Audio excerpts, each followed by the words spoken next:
Sonya in Richmond. Good evening. Good evening, Daniel. Thank you. We've been looking forward to talking to you. We have a long-standing problem. Lived here for decades, but in the cul-de-sac, which is just to the left of where we live, there's a neighbor who, from within the cul-de-sac, always shouts abuse at us as we go past. And we were just wondering whether there was anything we could do to stop this from happening. We were considering, calling the police, but we just weren't sure what you would advise.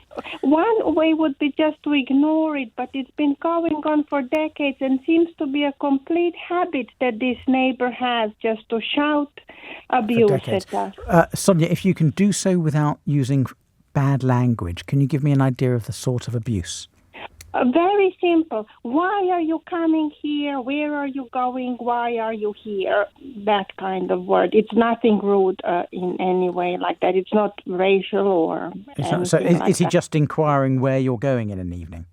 Yes, but and it can be particularly, last Thursday it was very aggressive. Okay. Do you think he has mental health issues? Well, I don't want to be rude. That was something I concluded, but I don't think so. Otherwise, they seem very nice, decent people. It's a very nice, peaceful area. It just really stands out. Yeah, all right. So, first of all, the first thing to do, this isn't really legal advice, but try and speak with him calmly if you feel safe doing so. And explain... No, you don't? Okay. Then the next thing to do is to report this to your local council, because most councils have procedures to deal with antisocial behaviour, and your local council will almost certainly be able to help. All right. Because the abuse isn't threatening or violent, the police aren't going to be interested in this. Are you part of a housing association with this person? Are you part of the No. No? Okay. No. Your last resort is to take legal action and seek an injunction to stop the abusive behaviour.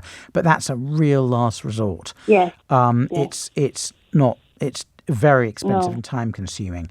Possibly that he's committing an offence under the Public Order Act 1986, although it needs to be quite bad for that to be the case. I think your best bet, Sonya, is the local authority. They have people who are very, very good at dealing with this sort of thing. Yes.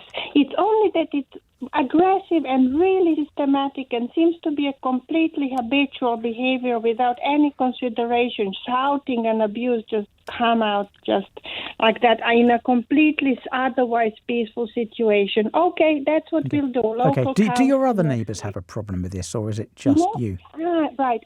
Thank you for asking. We don't know. We were going to inquire. Yeah, it's certainly worth inquiring, because if your other neighbours have a problem and a number of you approach the local authority, you'll be in a much stronger position, Sonya.